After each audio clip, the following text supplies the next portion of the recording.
하나님 말씀 봅니다. 신약 성경 고린도전서 14장입니다. 280페이지입니다. 고린도전서 4장 26절에서 30절까지 한 절씩 교독합니다.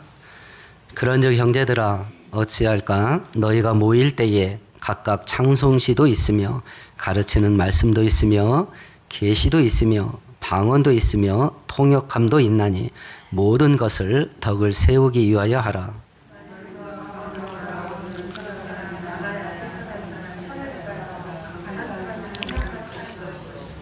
만일 통역하는 자가 없으면 교회에서는 잠잠하고 자기와 하나님께 말할 것이요.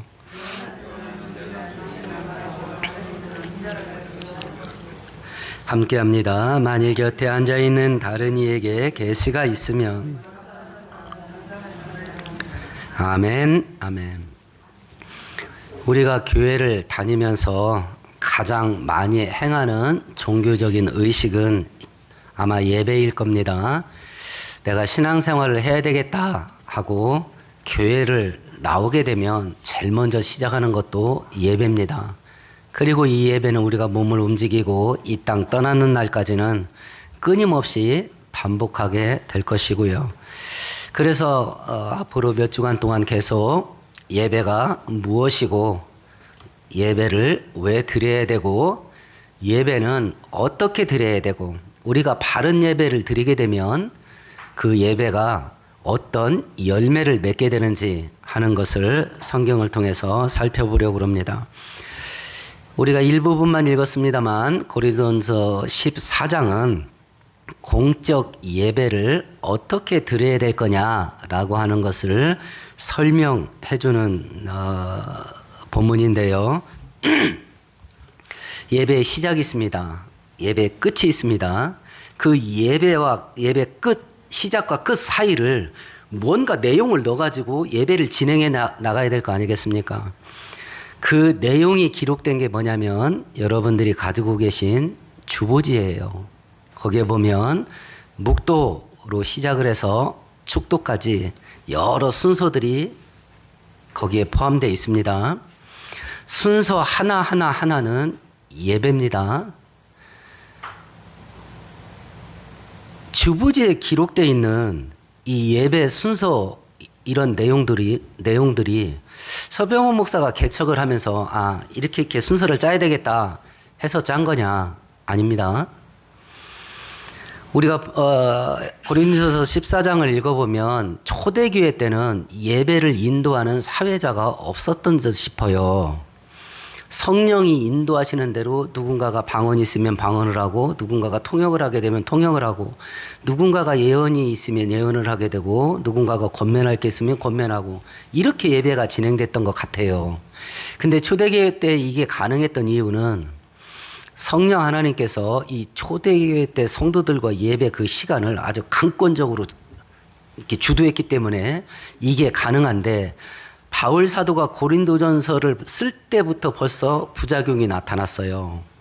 질서에 따라 해라 라고 하는 거 보니까 왜 너만 자꾸 하는 거야? 너만 마이크 잡냐? 나도 말 좀 하자. 이렇게 해서 이게 역기능이 생기기 시작했던 것 같아요.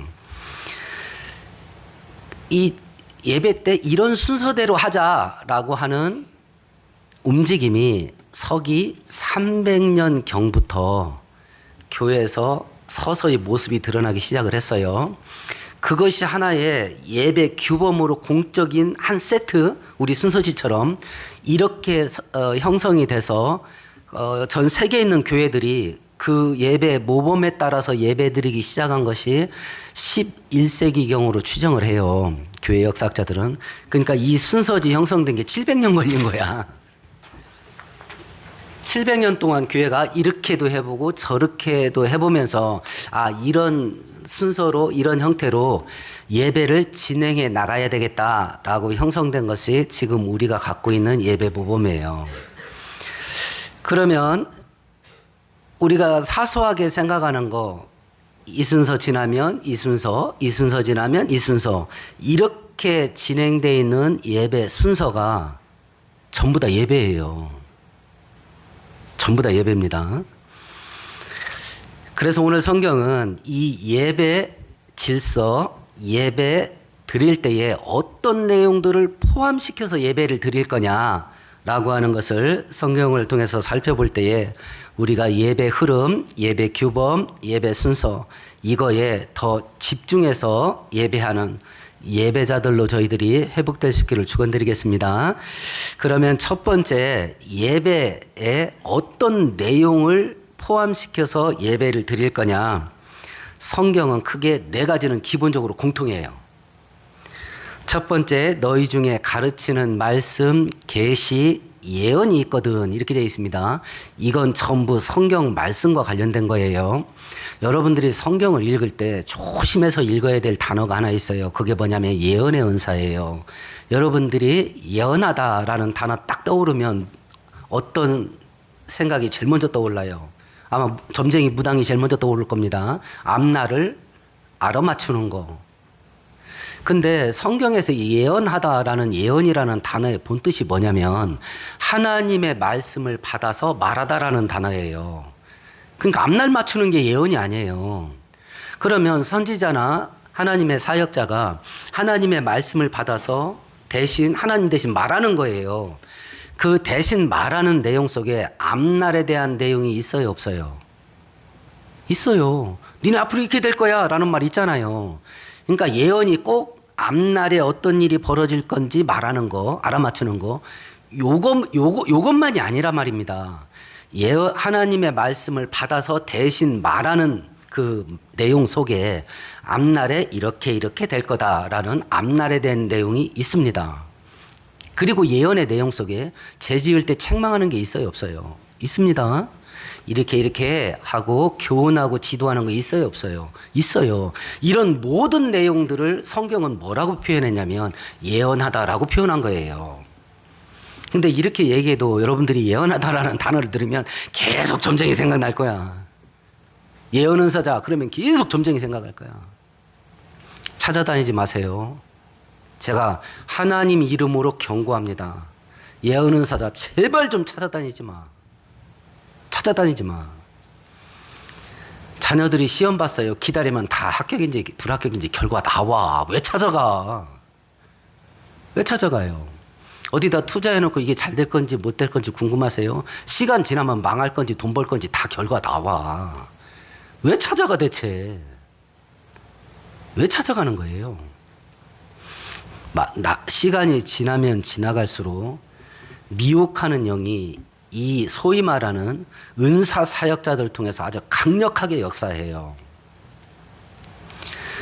마태복음 6장에 보면 거짓 선지자, 거짓 예수가 성도들을 미혹하는데 가장 강력하게 사용하는 도구가 뭐예요? 큰 기적이에요. 시다바레 같은 기적이 아니에요. 거짓 예수, 거짓 선지자가 큰 기적을 일으켜 할 수만 있으면 택한 자들도 미혹하리라 그랬거든요. 큰 기적을 조심하세요. 마귀도 큰 기적 합니다.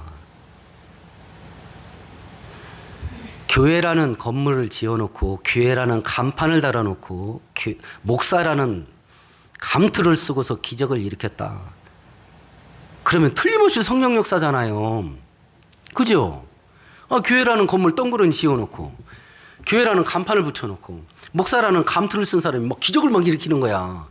그러면 틀림없는 성령 역사잖아요. 절에서 스님이 기적을 일으켰어. 그건 악령 역사하는 거잖아. 그렇게 구분하실래요? 마지막 때는요. 목사라는 감투를 쓰고 기적을 일으켜서 성도들을 멸망의 길로 인도한대요. 그러니까 죽으나서나 지금은 하나님 말씀 붙잡고 늘어질 수밖에 없어요. 그건 객관적으로 딱 드러난 거니까. 그러니까 성경 붙잡고 사세요. 지금은 굉장히 위험해요. 굉장히 위험해요. 과거에는 이런 거짓 선지자, 거짓 교사의 소문이 입소문 타고 그냥 느릿느릿 나한테 찾아옵니다. 근데 지금은 빛의 속도로 와요. 스마트폰 타고. 그래서 조심해야 돼요. 예배 내용 속에 하나님 말씀, 계시, 예언 통틀어서 하나님 말씀이에요. 말씀이 들어갑니다. 찬송시가 들어갑니다.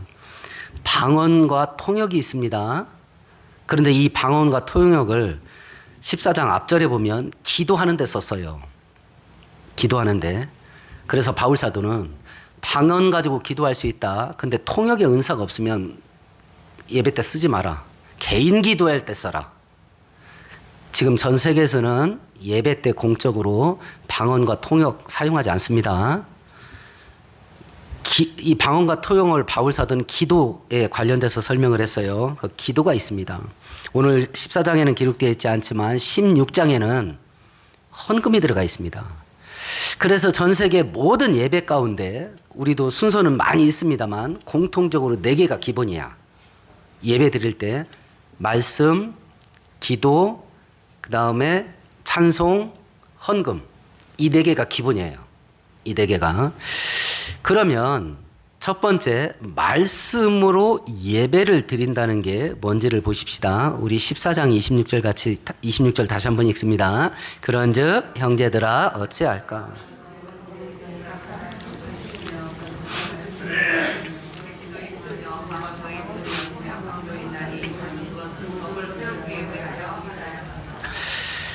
가르치는 말씀, 계시, 뒤에 언급되어 있는 예언 모두 다 하나님 말씀 선포와 관련된 겁니다.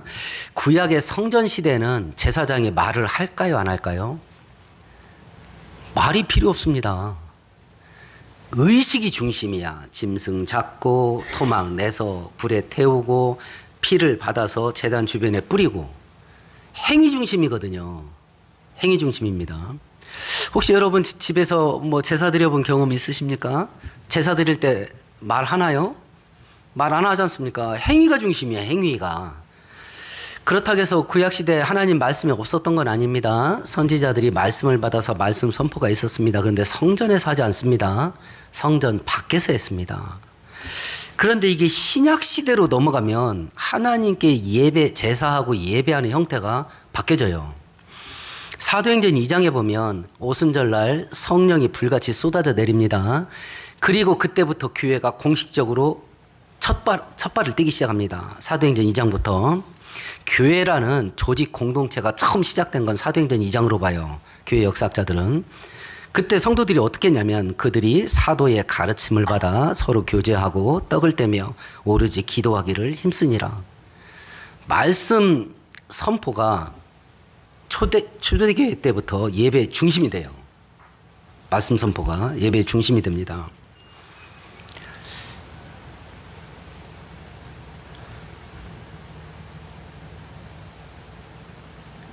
하나님께서 고린도전서 1장 한번 다시 찾아볼까요? 고린도전서 1장 21절입니다.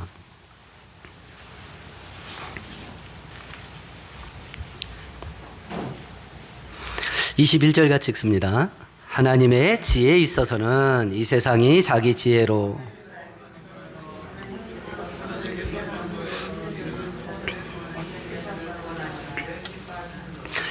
하나님께서 세상을 구원하는데 전도에 미련한 것. 야, 내가 당신 예수 믿어. 말 한마디 한다고 저 사람 예수 믿겠나? 믿을 것 같아요? 미련해 보이잖아. 그걸 기대한다는 것 자체가. 야, 당신 예수 믿어라. 야, 너 나 따라서 교회 한번 가자. 이렇게 한다고 해서 상대방이 나 따라올까? 예수 믿게 되고. 그걸 기대하는 것 자체가 어리석어 보이잖아요. 하나님이 그렇게 말하잖아요. 사람들이 어리석게 생각하는 거다 그거. 그런데 하나님은 그 행위를 통해서 세상을 구원하기로 작정을 했대요. 그러면 전도라는 단어를 생각해 보십시다. 전도라는 단어를 뜨면 여러분들은 어떤 그림이 떠올라요? 누군가를 손을 잡고 교회 가자 라고 하거나 예수 믿어라 라고 하거나 이게 떠오를 겁니다. 그러니까 이게 오해의 소지가 있는 것들이 있어서 좀 그렇습니다만은 전도라는 단어가 복음 선포예요. 복음 선포. 축소하면 예수 믿어라예요. 가장 짧은 복음 선포는 예수 믿어라예요. 주 예수를 믿어라. 그리하면 너와 내 가정이 구원을 얻으리라. 그겁니다.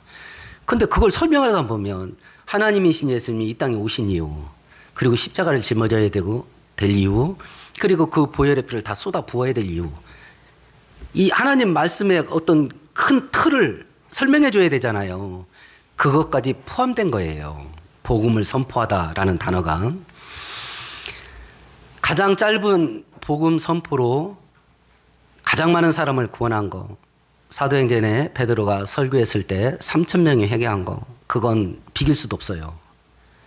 우리가 앞에서 살펴보았습니다. 요나서를 살펴보았는데 요나 선지자가 멸망이 예정되어 있는 아수르의 수도 니느웨 성에 가서 니네들 40일 지나면 망한다 라고 경고를 했습니다. 이게 말씀 선포입니다. 하나님의 말씀을 받아서 말한 거니까 말씀 선포예요.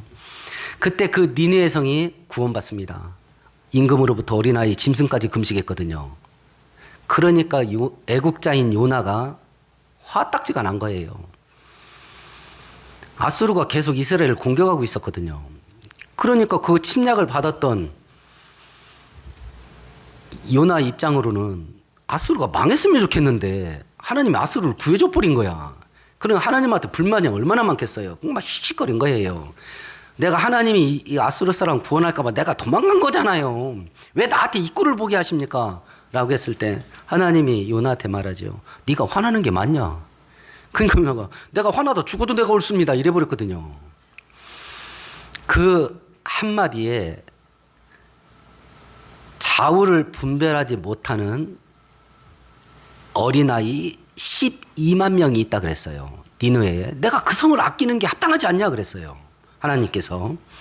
사회학자들이 인구 통계를 낼 때 어린아이를 전체 인구의 5분의 1 기준으로 해서 계산을 해요.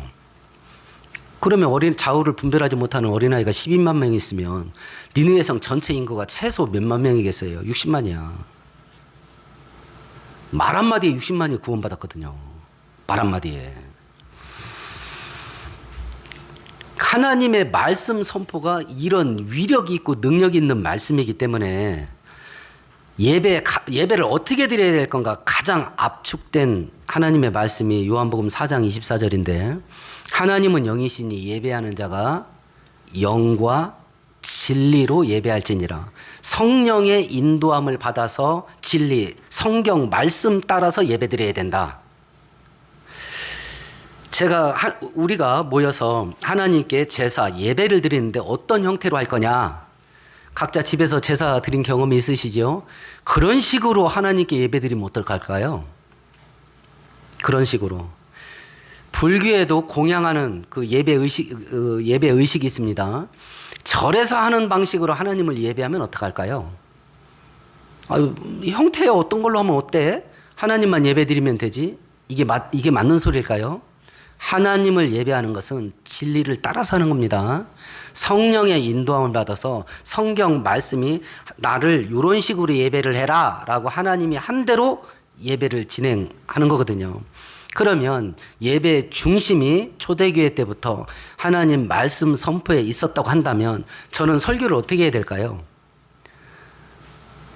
성경만 설교해야 되겠죠. 그리고 성경대로 해야 될 겁니다. 그리고 성경을 전체를 설교해야 될 겁니다. 그래서 저는 강해 설교를 선호해요. 창세기 하면 처음부터 끝까지 그냥 통으로 해버리는 거예요. 마태복음 하면 처음부터 끝까지 통으로 합니다. 제가 창세기를 1년 반 했어요. 마태복음도 1년 반 했습니다. 여러분들은 기억 잘 못할지도 모르겠어요. 오토그란데에 한 10년 넘기 전에 한 대학 교수가 이사를 왔고 거기 그 간호원했던 그 집사님 이름이 갑자기 생각이 안 나네. 그분이 전도를 해서 우리 교회에 왔어요. 몇 달 다니다가 교회가 안 맞는 것 같다고 옮겼습니다. 제가 그 이유를 듣고 진짜 죽는 줄 알았어요. 이분이 우리 교회 오기 전에 다녔던 교회는 목사님이 성경을 왔다 갔다 하면서 설교를 했나 봐요. 이번 주는 시편 했다가 저번 주에는 뭐 출애굽기 했다가 또 저번에는 또 마태복음 했다가 이런 식으로 한 주 한 주 본문을 막 신구약을 왔다 갔다 하면서 했대요. 근데 저는 그때 강해 설교하고 있었거든요. 맨날 마태복음이래. 찔려서 못 듣겠다는 거야. 그리고 옮겨버리더라고. 그리고 옮기더라고. 막 1년 반씩 성경 한 구절 한 권 붙잡고 막 늘어지니까 이 양반이 감당을 못 하는 거야. 그래서 못 듣겠다고 옮기더라고. 근데 진짜 성경이 하나님 말씀이면 전부를 다 설교를 해야지. 그게 맞잖아요. 일부만 하면 안 되잖아요. 전부를 해야지. 전부를. 그러니까 여러분도 제 설교 들으시면서 서 목사 저 인간이 자꾸 성경 말씀에다 지 이야기 자꾸 섞는다 고춧가루 뿌리듯이 이걸 분별할 수 있어야 됩니다. 오늘 본문도 나오잖아. 예언이 있으면 예언을 해라. 근데 듣는 자는 뭐 하래요? 분별을 하러 가잖아요. 하나님 말씀인 척 하면서 성도들을 멸망으로 미워가는 자들이 있어요. 하나님 앞에 사기친 죄로 형벌 받을 겁니다. 근데 그게 하나님 말씀인 줄 알고 난 속아서 따라갔어요. 여러분 사기당한 경험 있으세요? 범인은 사기친 죄로 형벌 받을 겁니다. 그럼 나는 모르고 속아서 사기당했는데 너는 모르고 속았으니까 네 피해는 국가가 보상해 준다. 이런 거 있나요? 그 피해 내가 고스란히 떠안는 겁니다. 영적인 세계도 똑같아요. 속인 자는 속인 죄를 받는 것이고 속은 자는 그 속은 형벌 자기가 떠안고 사는 겁니다. 어디 가서 핑계 못해. 예언이 있는 자는 예언합니다. 근데 듣는 자는 분별하는 겁니다. 저게 진짜인지 야매인지 분별하는 거예요. 분별을. 설교자는 이렇게 해야 될 겁니다. 듣는 자는요. 그게 하나님 말씀이면 듣고 받아들이고 실행해야죠. 저는 설교 준비할 때 보통 10시간 씁니다. 7시간 정도는 성경 본문을 연구하는 데 쓰고 3시간은 설교문을 작성하는 타이핑하는 데 써요. 그 7시간 성경 본문을 연구할 때요. 이 성경 말씀을 가지고 성도들에게 어떻게 가르칠까 이거 생각 전혀 안 합니다. 성경 말씀을 놓고 오로지 저한테만 얘기합니다. 성경 본문이 무슨 뜻인가 연구를 합니다. 이런 뜻이구나. 알았습니다. 그러면 저한테 질문합니다. 너 성경이 말씀이 이런데 너 옛날에 왜 그렇게 살았어? 저한테 얘기합니다. 저한테. 그리고 성경 말씀이 이렇다는데 너 앞으로 어떡할 거야? 오로지 저에게만 해당되는 걸로 설교 준비를 해요. 그리고 설교문을 작성한 다음에 우리 이렇게 합시다. 이렇게 설교합니다. 저 설교 준비할 때도 여러분 가르치려고 설교 준비 추호도 안 합니다. 그 말씀 앞에서 내가 어떻게 해야 될 건지 그걸 놓고 씨름을 하고 성경 말씀이 이러하니 우리 이렇게 살아야 됩니다. 그렇게 얘기하는 거예요. 그렇게. 그래서 만일 우리가 하나님의 말씀으로 하나님을 예배하는 것이라 한다면 하나님의 말씀을 갖고 예배할 때 가장 귀한 것이 뭐냐?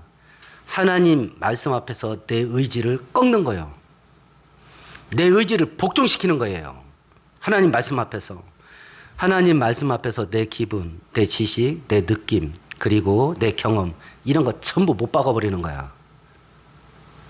하나님 말씀이 그러하시니 네 알겠습니다.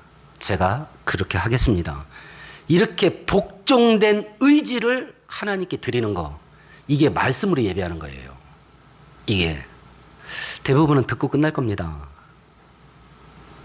그리고 6일 동안 사는 방식은 어떤 문제가 탁 터지면 이건 이거지 하고 탁탁탁탁 대응할 겁니다.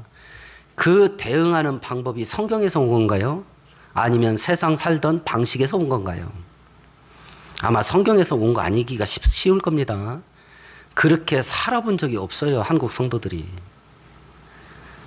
성경 말씀은 설교 들을 때예요. 그리고 나가서는 성경대로 살기로 선택을 안 해요. 그래서 한국교회가 위기예요. 말씀으로 하나님을 예배한다라고 했을 때 최고의 가치는 나의 의지를 말씀 앞에서 꺾고 말씀에 복종하기로 결단하는 그 의지를 하나님께 드리는 것이 가장 귀한 예물이에요. 그게 이제 두 번째 찬양으로 예배드리는 게 뭔지 보십시다. 26절을 다시 한번 합니다. 그런즉 형제들아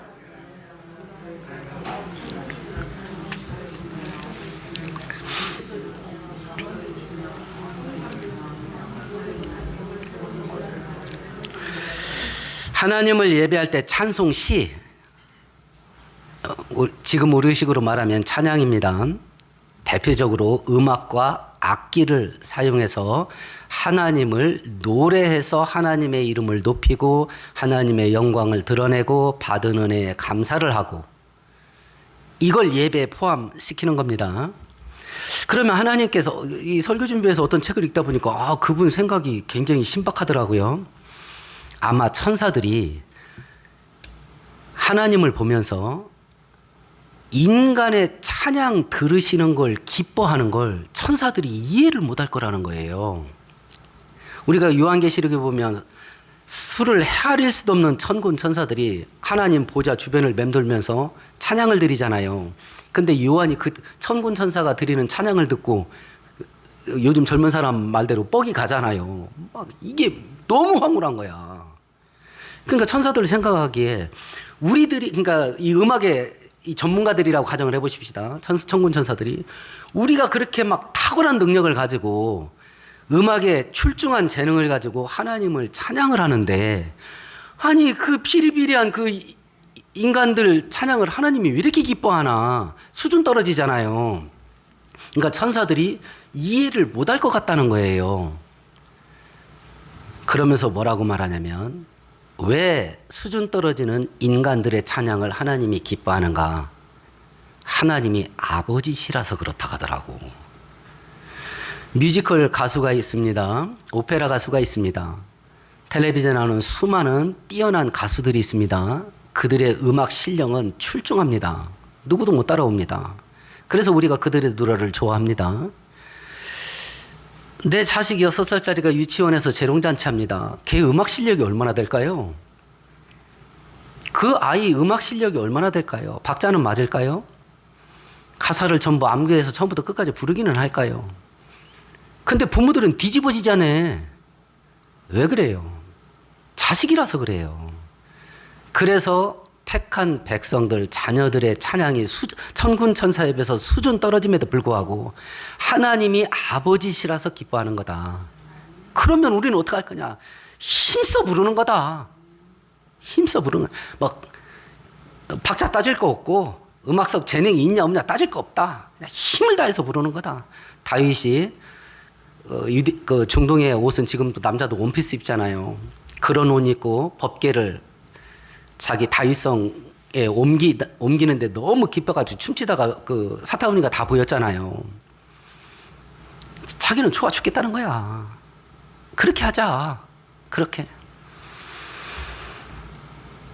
이 찬양을 드릴 때에 우리가 온전한 제사를 하나님께 드린다면 우리의 지적인 거, 정서적인, 감정적인 거, 의지적인 거, 인간의 전 인격적인 것이 하나님께 바쳐져야 되는데 감정을 담아서 하나님께 바쳐지는 기능을 담당하는 게 찬양이에요. 찬양입니다. 그래서 찬양이 온전히 하나님께 바쳐지게 되면 우리의 감정과 감동이 하나님의 바다에 푹 젖을 수 있어요. 근데 이게 묘한 게 정말 나도 모르는 사이에 그리고 교묘하게 예배 중심은 하나님이에요. 그래서 찬양의 중심도 하나님입니다. 근데 찬양은 주로 감정의 기능을 사용해요. 이것이 굉장히 위험스럽게 작동하는데 감정은 정말 빠른 순간에 감정의 중심을 나 자신으로 바꿔요. 찬양을 통해서 내가 기쁘고, 찬양을 통해서 내가 즐겁고, 찬양을 통해서 내 기분이 좋아지고, 이런 형태로 교묘하게 흘러가요. 그러니까 이건 각자 교통정리 잘 하셔야 돼. 어떤 것이 됐든지 간에 중심은 하나님이다. 중심은 하나님이다. 그래서 예배 속에 찬양을 우리가 불러 하나님을 영화롭게 하는 것이고요. 이제 예배 구성 요소에 들어가는 세 번째 요소입니다. 우리 성경 한 구절 찾아보십시다. 사도행전 16장 한번 찾아봅시다. 신약 성경입니다.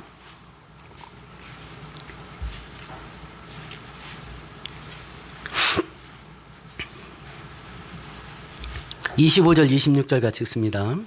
한밤중에 바울과 실라가 기도하고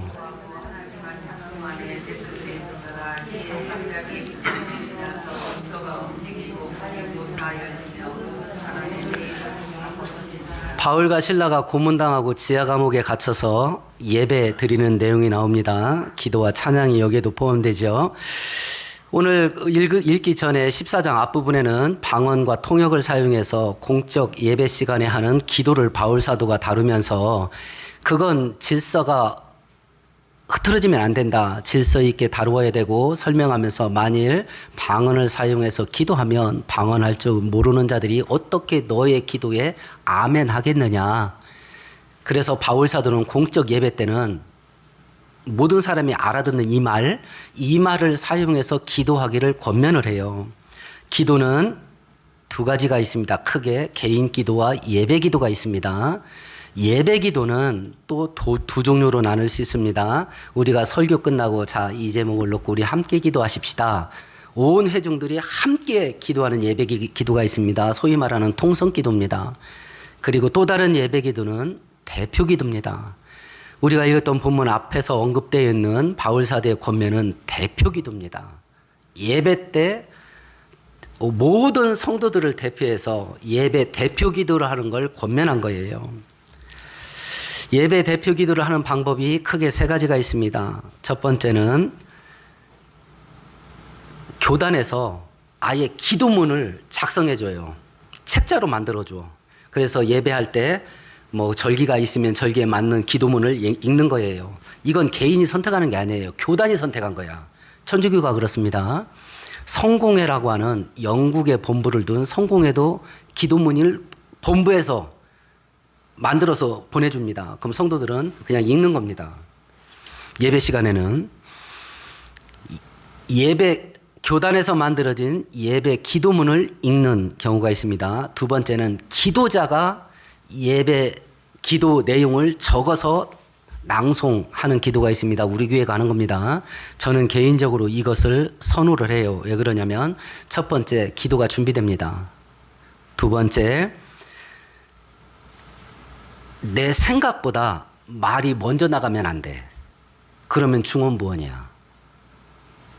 내가 이 내용을 기도를 해야 되겠다 하는 생각이 떠오르고 그 생각대로 말이 나와야 돼.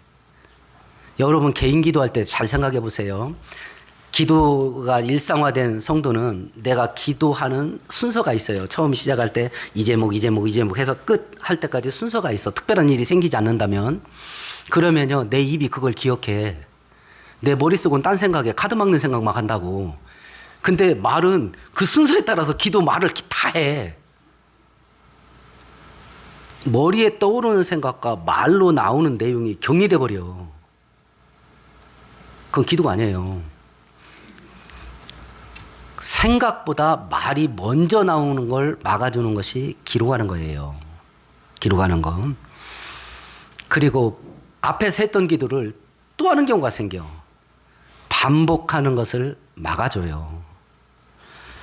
세 번째는 즉흥 기도가 있습니다. 자, 기도하십시다 하고 쭉 이렇게 기도하는 거. 장점은 성령의 인도함 받기 쉬워요. 두 번째, 생동감이 있습니다. 단점이 있습니다. 시간 통제가 안 되는 경우가 있어. 두 번째, 내용이 산만해. 세 번째, 했던 기도를 또 할 수 있어. 그래서 저는 기록해서 낭송하는 기도 방법을 선호를 하고 우리 교회는 그것을 선택을 한 겁니다. 시간을 볼 때 3분 정도가 좋은 것 같습니다. 그러니까 여러분들이 기도문을 작성해서 읽어보셔요. 천천히 읽어보세요. 본인이 시간을 옆에 놓고 3분이 안 되면 좀 늘리셔. 우리 교회 위기는 점점 짧아져. 위기야 위기. 3분이 안 된다. 그럼 조금 힘 좀 더 써보셔. 머리 좀 더 쓰시고. 그렇게 해서 2분 30초에서 3분 사이 되게. 3분이 넘는다. 좀 깎으셔. 좀 깎으셔. 이 기도에 관한 부분 설교 준비해서 한 책을 읽었는데 이분이 인터넷에서 글을 읽다가 자기 책에 썼더라고요. 한 성도가 임종이 임박한 것 같아서 목사님하고 장로님, 여전사님이 임종 예배 드리러 갔어요. 그 목사님이 장로님 기도해 주세요 하는데 이제 즉흥 기도를 하는 겁니다. 기도를 하다 보니까 갑자기 기도가 이제 세계선교로 빠진 거야. 그리고 기도를 다 마치고 눈 떠보니까 벌써 돌아가셨더래요. 그래서 민망해가지고 옆에 있는 여전사님한테 물어봤대요. 언제 돌아가셨어요? 이러니까 아까 러시아 기도할 때 돌아가셨습니다. 그러더라고. 그러니까 3분이 넘는다 그러면 좀 깎으시고 3분이 안 된다 그러면 한 2분 30초 정도 되게 조금 힘 좀 더 쓰세요. 그럼 이 대표 기도하는 것 이거 자체가 예배예요. 그러니까 대표 기도 순서 맡은 분들은 저는 괜찮아요. 저는 사람이니까 어떻게든 상관없어요. 근데 하나님 앞에 서면 이거 심각해집니다. 왜냐하면 이거 자체가 예배라서 그래요. 순서 맡은 분들은 잘 들으셔요. 근데 내가 성도들의 마음을 담아서 하나님께 대표를 기도한다 할 때 그 기도의 내용을 담아야 될 거 아니에요. 첫 번째 감사의 내용을 담습니다. 전체를 대표해서 받은 은혜를 감사하는 겁니다. 죄된 것들을 회개하고 죄 용서를 구하는 겁니다. 기도를 통해서 하나님의 영광을 높이고 하나님의 능력을 높입니다. 기도를 통해서 하나님의 뜻이 이루어지게 해달라고 기도합니다. 그리고 국가, 교회, 그리고 각 성도들의 가정의 필요성을 놓고 기도를 합니다. 자기 기도는 하지 않는 겁니다. 그렇게 해서 기도를 하는 것이요. 이 대표 기도가 어떤 열매를 맺냐 그림처럼 보여주는 것이 역대하 7장에 있어요. 대표 기도가. 우리 한번 같이 보십시다. 구약성경 663페이지예요.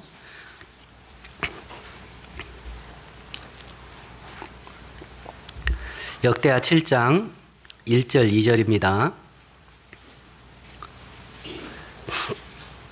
함께 읽습니다. 솔로몬이 기도를 마침에 불이 하늘에서 내려와서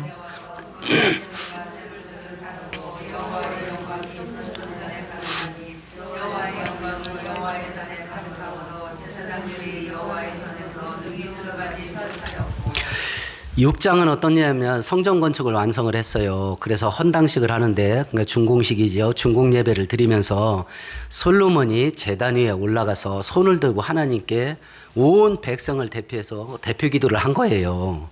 그 대표 기도가 끝나고 생긴 현상이에요. 7장 1절과 2절이. 우리들이 대표 기도 순서를 맡았을 때 그 대표 기도가 하늘문을 열 수도 있습니다.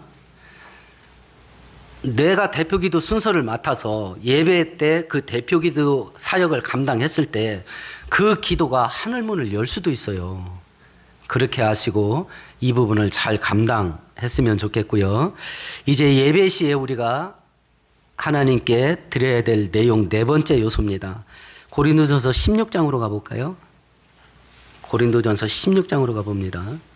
1절과 2절입니다.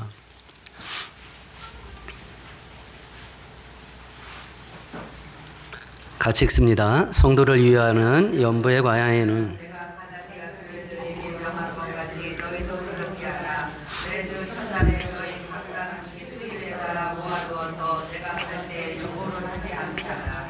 연보가 뭐냐면 헌금이에요. 헌금을 하는 방식이 초대교회 때부터 조금 규정화된 것 같아요. 매주 첫날 주일입니다. 그러니까 일주일에 한 번씩 매주 첫날 예배 드릴 때마다 수입에 따라 헌금을 해라. 헌금을 해라. 그러니까 헌금으로 하나님을 예배합니다. 구약 성경에도 똑같습니다. 절기 때에 너희들은 내 앞에 빈손으로 오지 말지니라. 하나님 앞에 예물 드리는 것이 하나님의 명령이에요. 그래서 헌금을 합니다. 야, 그러면 하나님께서 이거 세무서냐? 세금 거두는 거냐? 왜 자꾸 돈 내라 하냐? 하나님이 왜 돈 내라 하는 것 같아요?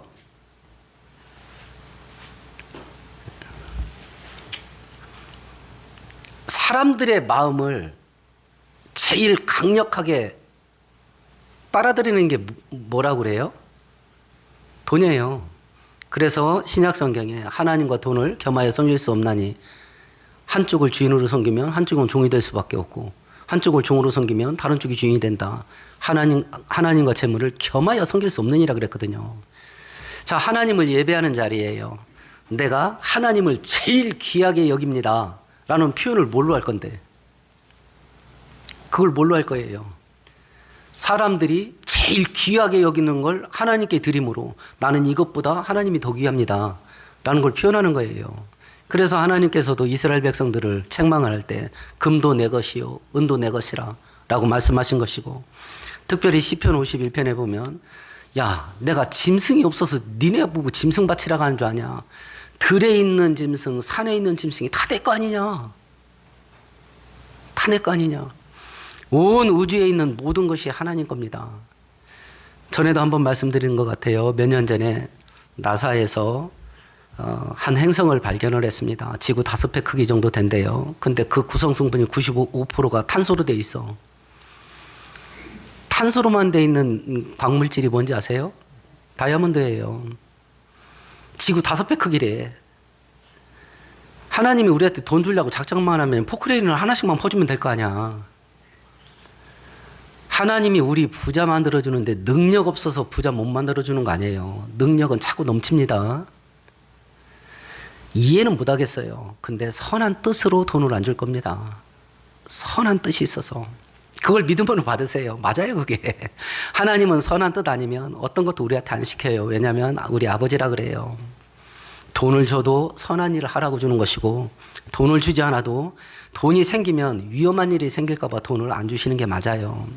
우리가 1,000억을 갖고 있어 돈이 차고 넘친다 하더라도 5살짜리 6살짜리 자식들이 유치원 가는데 그 유치원에다 어디 가서 주눅 들지 말고 가오 잡고 살아라 하고 현금으로 2천만 원 3천만 원 빵빵하게 넣어줘서 유치원 안 보내지 않습니까? 그거 들고 나갔다 뭔 일 당할지 알아. 그게 아버지의 마음이에요. 진짜 돈 받고 싶거든 믿음의 그릇을 키워보셔요. 그게 빨라요. 사업에 아이템을 찾는 것보다 하나님이 1,000억을 내 인생에 부어줘도 돈 때문에 하나님 버리지 않는다. 그 확신을 하나님이 받아야 돼. 그 확신을 하나님이 받아야 돼. 근데 그건 하지 않고 맨날 어떤 종목이 돈 될 거냐, 어떤 사업이 돈 될 거냐, 막 이 머리 돌리는 게 혈안이 돼 있어. 하나님이 겁나서 줄 수가 없지. 진짜 나를 사랑한다면. 하나님께서 예물을 바치라고 했는데 이유가 뭐냐? 첫 번째는 하나님이 가장 귀합니다. 나한테는. 그걸 뭘로 표현할 거냐? 세상 사람들이 가장 귀해 여기는 물질을 하나님께 드림으로 나는 이것보다 하나님이 더 좋습니다. 이걸 증명하는 행위다. 증명하는 행위. 두 번째는 그것 가지고 하나님의 사랑과 이웃 사랑을 실천하는 축복의 도구로 쓰는 겁니다. 축복의 도구로. 그래서 하나님께서 예물을 드리라 하는 것이요. 헌금을 드리는 방법은 아까워하지 마세요. 인색해하지 마시고요. 미리 준비하세요. 초상이 났습니다. 결혼식이 있습니다. 부조금 봉투 집에서 준비하세요, 안 하세요? 하고 가지요. 하나님께 올 때는요. 와가지고 이럽니까? 와가지고 이러시나요? 뭐 이러나요? 그리고 주머니에 나 깜빡 놓고 몰라서 5만 원짜리 하고 1만 원짜리 하고 2개 겹쳐놨는데 이거 꺼내서 5만 원짜리 뺄 수 없잖아. 속에서 손 감각으로 이거 1만 원짜리를 골라내야 되는데 야 이거 어떡하냐 5만 원짜리 나오면. 그렇죠? 이게 현대인의 이게 현실이라. 그래서 하나님께서 네가 헤아리는 대로 하나님이 너에게 헤아려 주리라. 그래서 저는 아이들한테 어려서부터 얘기했습니다. 하나님께 헌금 드리는 문제에 있어서는 무섭게 헌금해라. 헌금은 무섭게 하는 거다. 다른 사람들이 옆에서 걱정할 정도로 헌금해라. 그게 맞아요. 그게. 왜냐하면 언약의 약속이 있습니다. 빌립보서 4장 찾아보십시다. 324페이지입니다. 신약성경.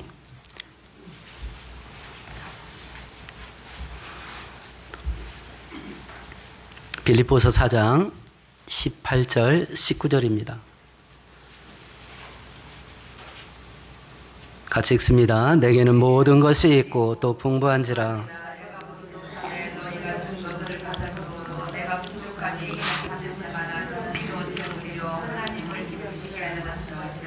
나의 하나님이 그리스도 예수 안에서 영광 가운데 그 풍성한 대로. 바울 사도에게 빌립보 교회가 선교 헌금을 보내줬습니다. 그걸 받고 바울 사도가 그것은 하나님께 향기로운 예물이 됐다라고 라면서 하나님이 너희들이 필요한 것이 있으면 풍성하게 공급해 주실 거다.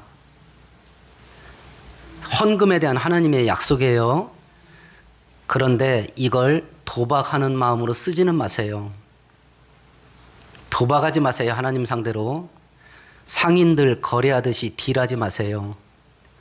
말라기에서는 약속합니다. 네가 10의 1, 11조를 하나님께 드려봐라. 하나님이 네 창고에 바닥나는 날 없도록 너의 창고를 가득 채워주실 거다. 하나님의 약속이에요. 근데 그걸 도박하는 마음으로 해. 11조 주면 내 창고 꽉 찬다. 내 금고가. 금고부터 먼저 사놔. 그것도 대용량으로. 그리고 11조 드려. 이건 도박입니다. 이건 거래예요. 그럼 어떤 일이 벌어지냐. 진짜 한 방에 인생 날아갈 수 있어요. 돈만 없어지면 그나마 다행이야. 돈만 없어지면.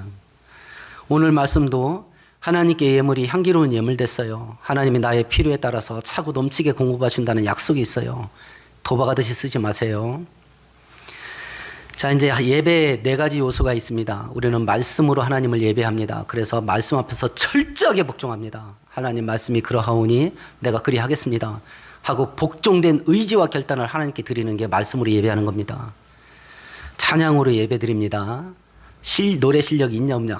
저는요 우리 교회가 약한 게 뭐냐면 찬양이야. 왜냐면 제가 음악을 못하니까 저는 찬양을 들으면서 하나님께 영광 드리는 걸 둘째치고 박자 틀릴까 막 진땀을 빼는 거야. 찬양 인도할 때. 그러니 날마다 막 집에 가면 아내한테 다구리 엄청 탑니다. 박자가 틀리고 뭐 어쩌고 아우 막 그러니까 막 노래하려면 너무 겁이 나는 거야. 기도 많이 하세요. 찬양 사역자 좀 보내달라고. 그런데 그런 거 무시하고 자식의 재롱으로 보시고 하나님이 기뻐하신다. 그냥 힘을 다해서 하는 겁니다. 힘을 다해서. 기도로 하나님을 예배합니다. 대표 기도자는 자기가 대표 기도가 예배라는 걸 아시고 미리 좀 준비를 하셔서 솔로몬의 대표 기도에 하늘문 열렸다는 것을 늘 기억하셨으면 좋겠고요.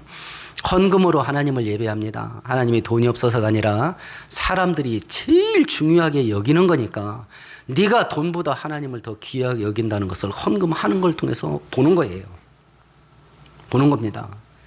그리고 그 모아진 돈으로 하나님의 사랑을 세상에 흘려보내는 도구로 쓰시는 것이고 그리고 이 모든 것의 중심은 오직 하나님이에요. 하나님에게 집중되는 겁니다. 일주일 살다 보면요, 이제 신앙은 점점 씻겨져 나갈 겁니다. 이제 돈, 그리고 성공하는 거, 재밌고 즐기면서 사는 거, 이것이 하나님 자리로 점점 올라갑니다. 점점 올라갑니다. 또다시 일주일이 됐습니다. 예배가 우리를 새롭게 합니다. 예배 드리는 동안 그걸 전부 끌어내리고 하나님을 내 중심에 올려보내는 작업을 합니다. 그게 예배의 선기능이야. 일주일에 한 번씩 그저 끄집어내는 거야. 하나님 자리에 올라갔던 그 모든 것들을 끄집어내고 예배를 통해서 거기에 하나님을 위로 올리는 거예요. 위로 올리는 거예요.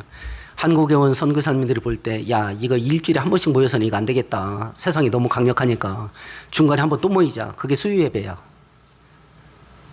야, 이거 갖고도 안 되겠다. 새벽에 기도를 시작하자. 새벽 예배야. 새벽 기도회. 이것도 안 되겠다. 금요일마다 철회 기도하자. 이게 소위 말하는 코리안 스타일이에요. 전 세계에 기독교가 약체인데 코리안 스타일로 목회하는 교회는 지금 부흥한답니다. 코리안 스타일. 근데 그 코리안 스타일의 원조인 한국은 주저앉았어. 희한하죠? 아프리카에서 코리안 스타일로 교회가 운영된다. 그럼 거기는 막 완전 불붙었어. 근데 코리안 스타일을 만들어낸 신앙생활의 형태를 만들어내는 한국은 주저앉았어. 하나님이 주인이 안 돼. 주인이 안 돼. 이 예배가 하나님을 주인 삼게 만드는 영의 새롭게 되는 역사로 우리를 인도하는 은혜가 있기를 축원드리겠습니다. 오늘 말씀 생각하시면서 우리 함께 통성으로 기도하십시다.